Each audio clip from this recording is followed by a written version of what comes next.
حمد و صلات کے بعد عزیزان محترم، اللہ رب العالمین قرآن مجید فرقان حمید میں ارشاد فرماتا ہے کہ میرے دوست جو ہیں وہ پرہیزگار ہوتے ہیں۔ ان اولیاءہ الا المتقون، اللہ کے اولیاء صرف اور صرف پرہیزگار ہوتے ہیں، متقی ہوتے ہیں، صاحب تقوی، صاحب کردار۔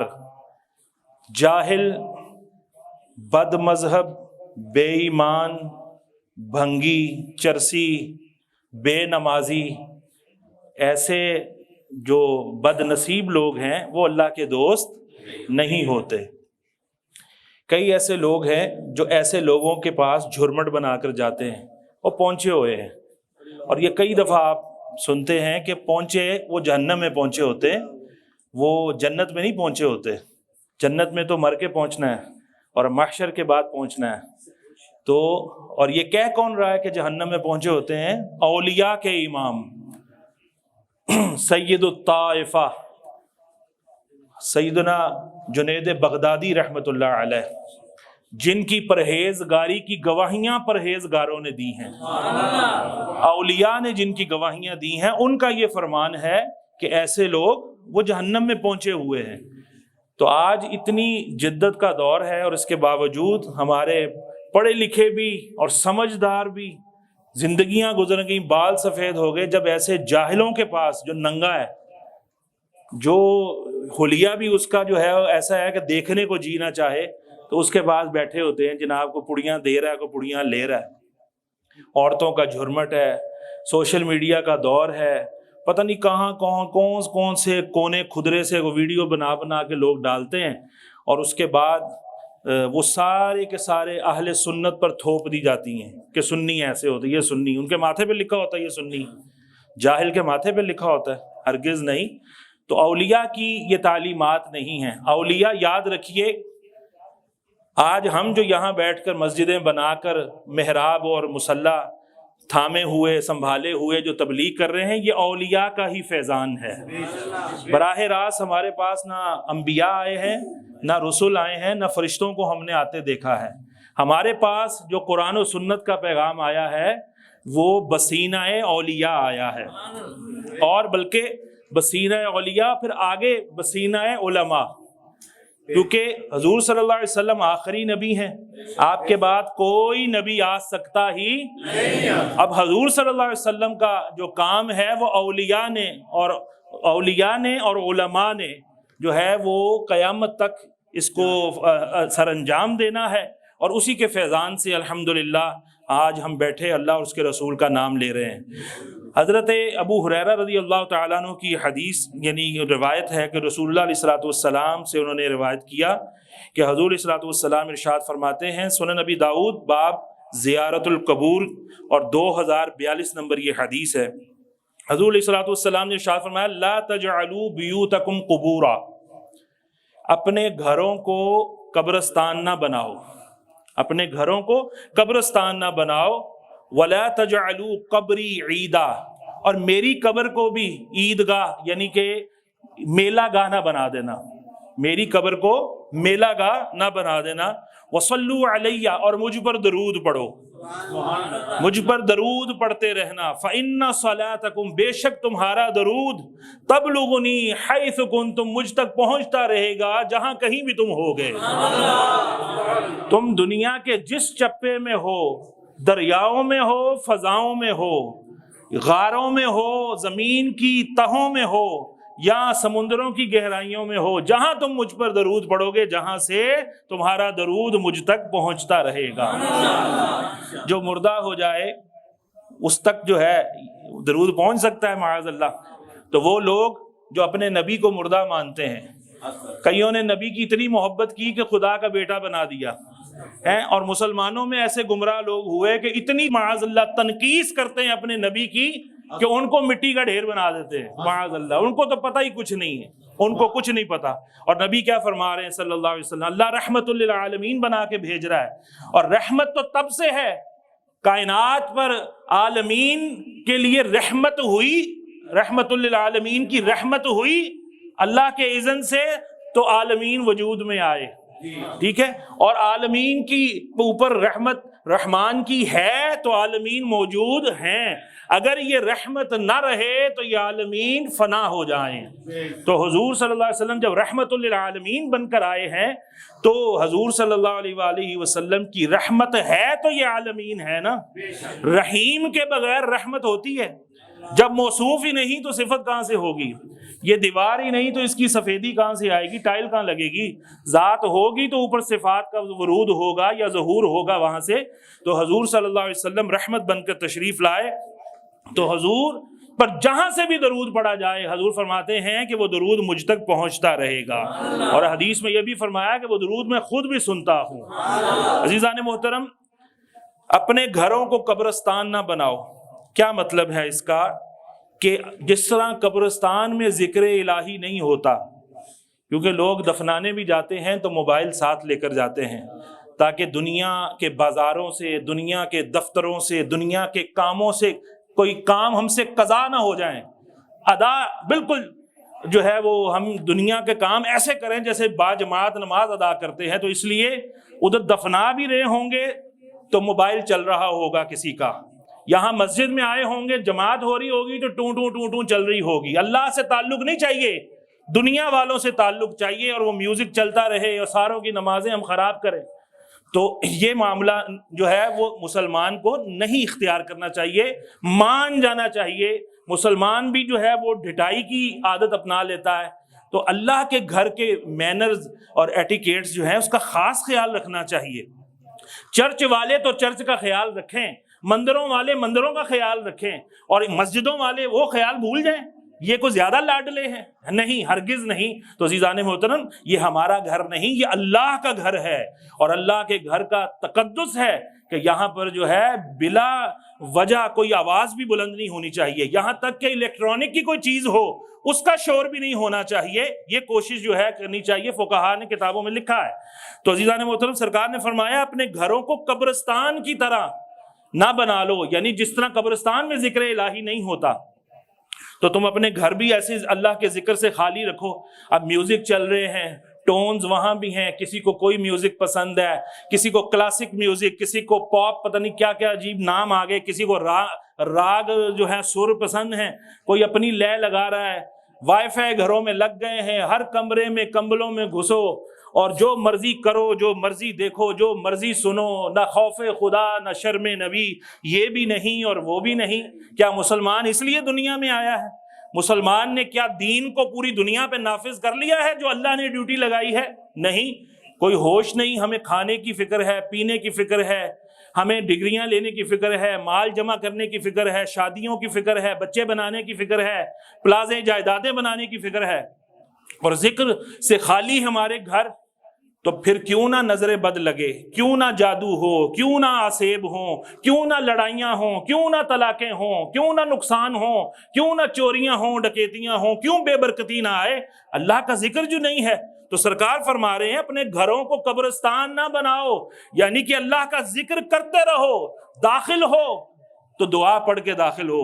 اگر اب پوچھ لیا جائے ہزاروں کے مجمع میں کہ بتائیے گھر میں داخل ہونے کی دعا کیا ہے، تو کوئی دینی طالب علم ہوگا مدرسے کا تو اس کو کوئی یاد ہوئی تو وہ سنا سکے گا، اس کے علاوہ کسی کو پتہ ہی نہیں ہوگا اچھا گھر میں داخل ہونے کی بھی دعا ہے۔ ہم تو یہی سنتے رہے کہ مسجد میں داخل ہونے کی دعا ہوتی ہے۔ جی جناب، ہمارے رسول اللہ علیہ الصلوۃ والسلام نے گھر میں داخل ہونے کی بھی دعا ارشاد فرمائی ہے، بسم اللہ ولجنا و بسم اللہ خرجنا وعلی اللہ ربنا توکلنا، یہ کہہ کر آپ گھر میں داخل ہوں، اور گھر سے نکلے تو گھر سے نکلنے کی بھی دعا ہے، بسم اللہ توکلت علی اللہ ولا حول ولا قوۃ الا باللہ، یہ دعا ہے۔ اور اس کے بعد سواری کی دعا ہے، اس کے بعد سواری کی دعا، پھر مسجد میں آنے کی دعا، مسجد سے نکلنے کی دعا، لباس پہننے سے پہلے کی دعا ہے، اور استنجا خانے میں جانے کی دعا ہے، باہر آ کر پڑھنے کی دعا ہے، آئینہ دیکھنے کی دعا ہے۔ تو اب یعنی کہ جب سارا وقت ہم یہ دعائیں پڑھتے رہیں گے، اللہ سے کنیکشن ہمارا مضبوط رہے گا، تو بتائیے کسی شیطان یا کسی جادو یا کسی جن بھوت کا کوئی وار چلے گا ہم پر؟ نہیں۔ تو جب ہم نہ باوضو رہیں اور نہ ہی کوئی اللہ کا ذکر اپنی زبان پر لائیں، یہ پرہیزگاری کی علامات ہیں۔ دیکھا جائے تو معمولی سی بات ہے، لیکن غور کیا جائے تو بہت اہم بات ہے۔ حضور علیہ الصلوۃ والسلام نے اپنی جو سیرت ہمیں دی ہے اس میں دیکھیں ہمیں اللہ سے جوڑا ہے، اللہ سے تعلق، ہر وقت ہمیں یہ سکھایا کہ آپ نے جو کچھ بھی کرنا ہے آپ نے اللہ کو نہیں بھولنا۔ حتیٰ کہ بازار میں جانے کی دعا بتائی کہ جو شخص بازار میں جائے اور یہ دعا پڑھے اللہ رب العالمین اس کے نامہ اعمال میں 20 لاکھ نیکیوں کا ثواب عطا کرے گا۔ جس کو چوتھا کلمہ آتا ہے اس کو یہ آسانی سے دعا آ جائے گی، لا الہ الا اللہ وحدہ لا شریک لہ لہ الملک ولہ الحمد یحیی ویمیت وہو علی کل شیء قدیر۔ چوتھا کلمہ ذرا لمبا ہے، تو اس طرح کے کلمات 10 لاکھ نیکیاں ایک روایت میں، 20 لاکھ نیکیاں ایک روایت میں۔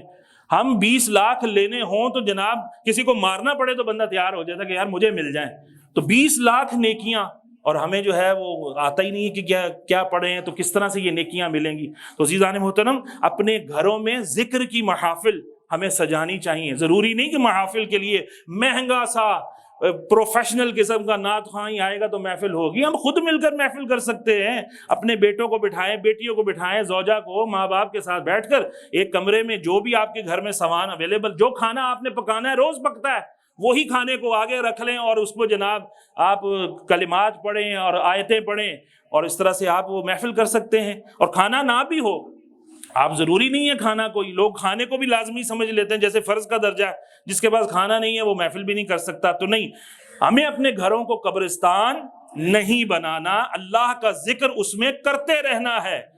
جس کسی کو بواسیر ہو رہی ہے، جس کسی کو کوئی اور پرابلمز ہو رہے ہیں، پائلز ہو رہے ہیں یا اور معدے کے ہاضمے کے پرابلمز ہیں، اب نظر بد ہے، جادو ہے، جنات کا اثر ہے، ناپاک رہنے کی وجہ سے، ناپاکی اختیار کرنے کی وجہ سے، واش رومز ہمارے ناپاک ہوں، اگر پاکی پلیتی کا پتہ کوئی نہیں ہے، چھینٹے کہاں پڑ رہے ہیں کہاں نہیں، اٹیچ بات ہم بنا رہے ہیں، اور اس طرح سے ادھر ہی وضو خانہ، ادھر ہی غسل خانہ، ادھر ہی استنجا خانہ، ادھر کی چھینٹے ادھر، ادھر کے چھینٹے ادھر، اتنے بڑے بڑے ہم ہال بنائیں گے، لیکن توفیق نہیں ہوگی ہمیں، تو اس لیے نہیں ہوگی کہ ہم وضو خانہ علیحدہ بنا لیں، ہم شاور جو ہے باتھ لینے کے لیے علیحدہ بنا لیں، اسی کی ڈویژن کر لیں، تھوڑا کمرہ کوئی ایک چھوٹا کر لیں، کوئی صحن تھوڑا سا چھوٹا کر لیں، کوئی لان چھوٹا کر لیں اپنا۔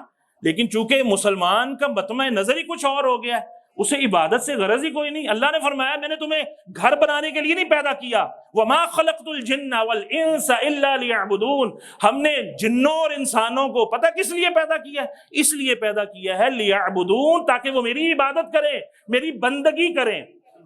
اب بندگی سے بھی لوگوں نے سمجھ لیا کہ شاید نماز پڑھ لیں، قرآن جیت پڑھ لیں، اور جناب کبھی زندگی میں ایک دفعہ حج کر لیں اور روزے رکھ لیں سال میں، تو خیر یہی عبادت ہے، کافی ہے۔ نہیں، بندگی کا معنی کیا ہے؟ دنیا کے ہر کام میں اللہ کی اطاعت کرنی ہے، ہر کام میں۔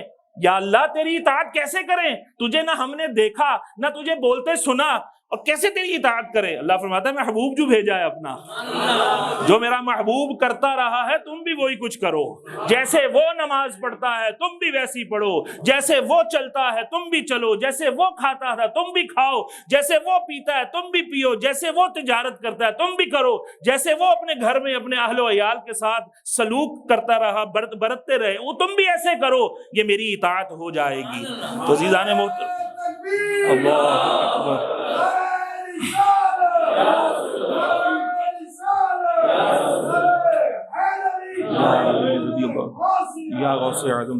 عزیزان محترم، بزرگان دین نے جو یہ فرمایا نا، جو دم غافل سو دم کافر، یہی مطلب ہے اس کا کہ جو لمحہ غفلت میں گزرے، اللہ سے غافل ہو کر گزرے گا، وہی کفران نعمت میں گزرا۔ بھئی مسلمان ہو اور اللہ کو بھول جائے، اللہ کو یاد رکھنا ہے۔ اللہ کو یاد رکھنے کا یہ مطلب نہیں ہے کہ ہم جناب انجوائے نہیں کر سکتے کوئی چیز بھی، نہیں، اللہ کو یاد رکھیں گے تو کھانے کا چھوڑنا پڑے گا، نہیں، ایسا نہیں ہے۔ مطلب اللہ یاد رہے گا تو حرام نہیں کمائیں گے، اللہ یاد رہے گا تو کسی پر ظلم نہیں کریں گے، اللہ یاد رہے گا تو زیادتی نہیں کریں گے، اللہ یاد رہے گا تو ملاوٹ نہیں کریں گے، اللہ یاد رہے گا تو کسی کا حق نہیں ماریں گے، قبضے نہیں کریں گے، ناجائز جو ہے منافع خوریاں نہیں کریں گے۔ اللہ یاد نہیں ہے، موت یاد نہیں ہے، تو یہ سارے کام آسان ہیں، اور تھانے بھرے پڑے ہیں، کچہریاں بھری ہوئی ہیں، عدالتوں میں کیس چل رہے ہیں، سالہ سال لڑ رہے ہیں، اپنا کمایا ہوا پیسہ جو ہے وہ وکیلوں کی فیسوں میں اور ججوں کو دینے میں اور خریدنے میں اور وہاں پر معاملات سلجھانے میں لگایا ہوا ہے۔ کس وجہ سے؟ اللہ یاد نہیں ہے۔ ایک بندہ کہتا ہے یہ مال مجھے مل جائے، وہ کہتا نہیں یہ مجھے مل جائے، پتہ ہے یہ میرا نہیں ہے لیکن کہتا نہیں مجھے مل جائے. تو کس وجہ سے؟ کیونکہ اللہ یاد نہیں. تو حضور صلی اللہ علیہ وسلم کو اللہ نے کیوں بھیجا؟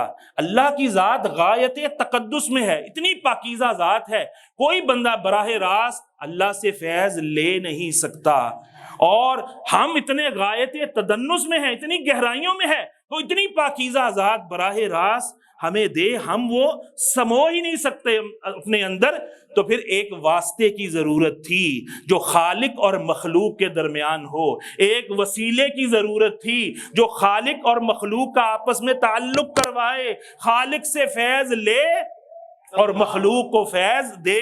اس کے اندر اتنی استعداد ہو، اتنی کیپیبلٹی ہو، اتنی صلاحیت ہو کہ وہ ساری نورانیات جو ہیں، وہ سارے جو ہے نوری کلمات اللہ سے لے، وہ کلمات قرآن اور وہ کلمات حدیث جو اللہ نے فرمایا کہ لو انزلنا هذا القرآن على جبل لرأيته خاشعا متصدعا من خشیت اللہ. اگر یہ قرآن ہم ان پہاڑوں پر نازل کرتے تو یہ اللہ کی خشیت سے ریزہ ریزہ ہو جاتے، یہ سہ نہ سکتے.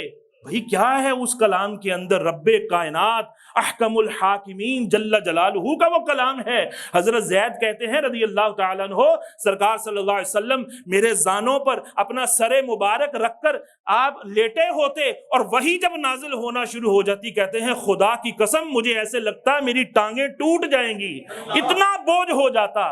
سرکار صلی اللہ علیہ وسلم پر جو پسینہ آ جاتا وہ کس وجہ سے؟ کہ پہاڑ نہیں سہ سکتے، پہاڑ نہیں سہ سکتے. اور یہ قلب مصطفیٰ پر اتر رہا ہے، قلب مصطفیٰ پر اس کا نزول ہو رہا ہے. اکٹھا کیوں نہیں نازل ہوا؟ 23 سال کے عرصے میں اللہ نے نازل فرمایا، موقع با موقع، موقع با موقع.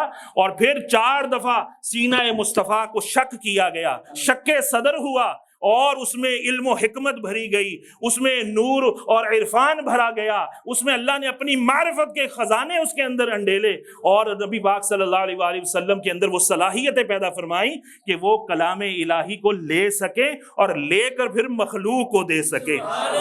تو اس لیے وسیلہ بنا. لوگ کہتے ہیں وسیلہ نہیں چاہیے، وسیلہ نہیں چاہیے. ارے تم کیسے وسیلے کے بغیر تو چھت نہیں چڑھ سکتے؟ تم خدا تک پہنچنے کا دعویٰ کرتے ہو جب وہ خود فرما رہا ہے وَابْتَغُوا إِلَيْهِ الْوَسِيلَةَ، اس تک پہنچنے کا وسیلہ تلاش کرو. تو تم کہتے ہو کہ جناب ہمیں وسیلہ چاہیے نہیں، وسیلہ تو شرک ہوتا ہے، وسیلہ تو بدعت ہے، وسیلہ تو فرشتے کیا ہیں؟ وسیلہ نہیں ہے.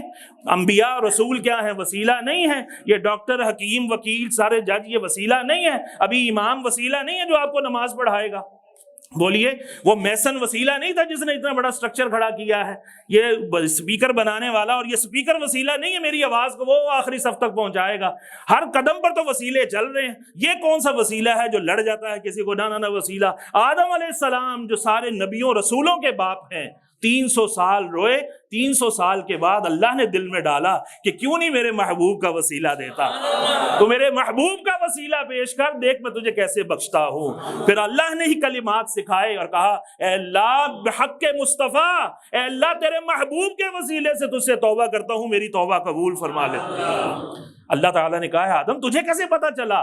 کہا مولا جہاں دیکھتا ہوں، جنت میں جدھر نظر اٹھاتا ہوں، جنت کے درختوں کے پتے پتے پر تیرے نام کے ساتھ ایک نام جڑا ہوا ہے. مجھے لگا کہ واقعی تیرے کسی محبوب کا یہ نام ہوگا، تو اس نام کا وسیلہ دیا تو اللہ رب العالمین نے آپ کی توبہ کو قبول فرما لیا. تو عزیزان محترم، وہ وسیلہ ہمارا وسیلہ ہے اللہ کے درمیان اور جناب مخلوق کے درمیان حضور وسیلہ ہے، اور ان کو ہم اختیار نہ کریں تو یہ کس طرح سے ہماری نجات ہو سکتی ہے؟ تو حضور صلی اللہ علیہ وسلم اللہ سے فیض لیتے رہے اور آگے مخلوق کو فیض دیتے رہے. تو عزیزان محترم، ہمیں اللہ رب العالمین کے محبوب نے خدا سے جوڑا ہے کہ کسی بھی لمحے پر اللہ کو بھولنا نہیں ہے، ہر موقع پہ دعا پڑھنی، ہر موقع پہ دعا پڑھنی ہے. تو ایک مسلمان کو چاہیے کہ وہ اپنا حصار کرے، اپنی پروٹیکشن کرے. کس سے؟ یاد الہی سے، ذکر الہی سے. سوتے ہوئے پڑھ اللہم بسمک اموت واحیا، اے اللہ تیرے ہی نام پر مرتا ہوں اور تیرے ہی نام پر جیتا ہوں. علماء فرماتے ہیں نیند جو ہے موت کی ایک جو ہے وہ قسم ہے. کئی لوگ ایسے ہیں سو جاتے ہیں، دوبارہ اٹھنا ہی نصیب نہیں ہوتا. سوتے تو اپنے بستر پر ہیں، نرم بستر پر، اور انہیں پتہ نہیں چلتا کہ جب ان کی آنکھ کھلتی ہے تو وہ قبر کے اندر ہوتے ہیں اور امتحان گاہ میں ہوتے ہیں. تو اللہ کا نام لے کر باوضو ہو کر کوئی سوئے اور جب اٹھے کہ اللہ نے موت سے نیم موت سے پھر زندگی بخشی تو پھر واجب نہیں ہے، لازم نہیں ہے یہ پڑھے الحمدللہ الذی احیانا بعدما اماتنا والیہ النشور، ساری تعریفیں اس ذات کے لیے ہیں کہ جس نے مجھے موت کے بعد دوبارہ زندگی عطا فرمائی اور ہمیں اسی کی طرف لوٹ کر جانا ہے۔ تو حضور صلی اللہ علیہ وسلم نے فرمایا اپنے گھروں کو قبرستان نہ بناؤ، اس میں ذکر الہی ہو، ذکر مصطفیٰ ہو، ذکر اولیاء ہو، اللہ کے دوستوں کا ذکر بھی اللہ کا ذکر ہے، اللہ کے نبیوں رسولوں کا ذکر بھی اللہ کا ذکر ہے، کیونکہ پورا قرآن یہ ذکر اللہ ہے یہ نہیں ہے؟ تو پورے قرآن میں بیان کیا ہوا ہے؟ قوموں کے واقعات بھی ہیں، قوموں کے واقع، نبیوں کے نام ہیں، رسولوں کے واقعات ہیں، اور جناب جنت دوزخ کا تذکرہ، اللہ کے دشمنوں کا بھی ذکر ہے قرآن مجید کے اندر، شیطان، نمرود، فرعون، حامان، قارون، ان سب کے ذکر ہیں اس کے اندر۔ تو سارے کا سارا ذکر جو ہے قرآن یہ ذکر ہے، تو اپنے گھر کے اندر درس قرآن ہو، درس حدیث ہو، ثنا خوانی مصطفیٰ ہو، ذکر الہی ہو، اور معمولات کے اندر جو ہیں وہ دعائیں پڑھی جائیں۔ سرکار نے فرمایا وَلَا تَجْعَلُوا قَبْرِي عِيدًا، اور میری جو ہے، اچھا یہ پہلی بات کی ایک اور وضاحت کہ اپنے گھر کو قبرستان نہ بناؤ، مطلب کیا ہے کہ فرائض مساجد میں جا کے ادا کرو اور نوافل اپنے گھروں میں پڑھو۔ یہ کہا گیا ہے کہ سنتیں گھر میں پڑھو، لازم نہیں ہے آپ ایسا کریں گھر میں بھی پڑھتے رہیں، لیکن یہ نہیں کہ گھر میں پڑھنے کے چکر میں جمعے کو جس طرح ہی سلام پھرتا ہے تو دوڑ لگاتے ہیں دعا، اور نہیں امام صاحب تو بڑی لمبی دعائیں کرتے ہیں، جوتی اٹھائی دڑم دڑم، موٹر سائیکلیں سٹارٹ، گاڑیاں سٹارٹ، اور دوڑ دیں جناب۔ علماء فرماتے ہیں یہ منافق سے ریزیمبلنس ہے، منافق تو کھڑا ہی نہیں ہوتا تھا نماز کے لیے، لیکن اگر کھڑا ہو ہی جائے وَإِذَا قَامُوا إِلَى الصَّلَاةِ قَامُوا كُسَالَىٰ، اور جب کھڑا ہو ہی جائے تو ایسے مرے دل سے کھڑا ہوتا ہے کہ کب سلام پھرے، او ہو لمبی صورت پڑھ لی، او لمبی صورت، او ٹائم اوپر ہو گیا، یہ ہو گیا۔ دور نبوی میں نمازوں کا کوئی ٹائم نہیں تھا، اذانیں تو ہوتی تھی، سرکار صلی اللہ علیہ وسلم جب تشریف لاتے اسی وقت جماعت قائم ہو جاتی تھی۔ کئی دفعہ ایسا ہوا، سرکار نے تعلیم امت کے لیے ایسا بھی ہوا ہے کہ صحابہ کہہ رہے ہیں کہ سورج طلوع ہونے والا ہے، سرکار صلی اللہ علیہ وسلم تشریف نہیں لائے۔ آج امام کوئی ایسے کر سکتا ہے؟ نہ اس کی تو خیر نہیں۔ بہرحال سرکار صلی اللہ علیہ وسلم کئی دفعہ ایسے بھی آتے کہ آ کر نماز پڑھائی ہے، سلام پھیرا ہے اور ساتھ ہی سورج طلوع ہو گیا ہے۔ تو یہ کیا تھا؟ ہیبیچول نہیں تھے، سرکار نے تعلیم ارشاد فرمائی کہ کبھی اگر ایسا ہو بھی جائے تو ہاضمہ درست رکھنا، امام کے پیچھے ہی نہ ہاتھ دھو کے بڑھ جانا۔ کئی دفعہ ایسا ہوتا نمازوں کے اندر، سرکار نے تعلیم امت کے لیے یہ ارشاد فرمایا۔ تو عزیزان محترم، جس شخص کو پتا ہے کہ گھر جا کے سنت کوئی نہیں پڑھنی، جاتے ہی روٹی سامنے آ جانی ہے اور گرم گرم روٹی کے ساتھ ہی وضو بریک، اور جناب وضو وہ میچ لگا وہ 2 اوور دیکھ لوں، اس چکر میں سنت موقدہ ہی جس کی چھوٹ جائیں گی، تو اسے چاہیے کہ مسجد ہی میں پڑھ کر یعنی کہ یہاں سے جائے، گھر کی جو ہے وہ پھر لارے پر نہ جائے۔ تو لہذا اس طرح بھی ہے کہ اپنے گھروں کے اندر بھی نوافل پڑھو، سنتیں پڑھو، تو اس طرح سے آپ کے گھر قبرستان بننے سے بچ جائیں گے۔ اور سرکار نے فرمایا کہ میری قبر کو عید نہ بنا دینا، مطلب کیا ہے کہ جیسے عید جو ہے سال میں 2 دفعہ آتی ہے، تو 2 دفعہ تم عید پڑھنے کے لیے آتے ہو اور اس کے علاوہ تو اس نیت سے تو آتے نہیں، تو ایسا نہ ہو کہ میرے مزار پر انوار پر بھی تم زندگی میں جو ہے وہ 1-8 دفعہ ہی آؤ، بلکہ آتے رہنا، کیونکہ من زار قبری وجبت لہو شفاعتی، جس نے میری قبر کی زیارت کر لی میری شفاعت اس پر واجب ہو جائے گی۔ تو عزیزان محترم، اور یہ بھی نہیں کہ جس طرح تم جاؤ عیدگاہ پر اور بعد میں باہر نکلو تو جناب وہ میلوں کی چیزیں لگی ہوں اور جناب ناچ گانے ہو رہے ہوں، معاذ اللہ ثم معاذ اللہ، ایسا نہیں۔ میری بارگاہ میں آؤ تو ادب سے آنا۔ لوگ جناب بڑا جاتے ہیں مدینہ شریف اور جا کے وہاں کے آداب ہی بھول جاتے ہیں۔ علماء فقہاء نے لکھا ہے کہ مدینہ شریف میں طول قیام یعنی زیادہ دیر قیام کرنا مکروہ ہے۔ کیوں؟ کہ پھر بندہ آداب نہیں بجا لائے گا۔ پھر لوگ وہاں رہتے ہیں، پوچھا جائے نا، ہاں جی کتنے دن سے رہ رہے ہو؟ الحمدللہ میں تو مہینے سے مدینہ شریف ہوں۔ جناب سرکار کی بارگاہ میں روز کتنی دفعہ حاضر ہوتے ہیں؟ تو معاذ اللہ ثم معاذ اللہ پتہ لگا 3 دن ہو گئے سلام کرنے ہی نہیں گئے وہاں پر، پتہ لگے جی نہیں بڑا مشکل ہے، بڑا پینڈا ہے، بڑی جتن کرنا پڑتا ہے، بڑی مشقت سے وہاں جانا پڑتا ہے۔ تو اس لیے فرمایا کہ اتنی زیادہ دیر جو ہے وہ پھر طول قیام، جو آداب قائم رکھ سکتا ہے، جو محبت برقرار رکھ سکتا ہے، جو وہاں یوم ملاقات اور موقع ملاقات سمجھ کے گیا، آؤ جی روٹی وہاں کھائیں گے، آؤ جی ملاقات وہاں آئیں گے، آؤ جی ادھر جائیں گے، آؤ جی شاپنگ کٹھی کریں گے، وہاں تو جناب رسم بن گئی ہے۔ رسم مکہ مدینہ میں بھی رسمیں جناب ادا ہو رہی ہیں اور روح اندر سے نکل گئی ہے۔ تو عزیزان محترم ڈرنا چاہیے، اور اللہ ہم سب کو باادب رکھے۔ تو اپنے گھروں میں ذکر الہی کرتے رہیں، تقوی اختیار کریں اور ولیوں سے محبت جو ہے وہ اپنے سینوں میں رکھیں۔ آج 6 رجب المرجب خواجہ معین الدین چشتی اجمیری رحمۃ اللہ علیہ کا یوم عرس ہے۔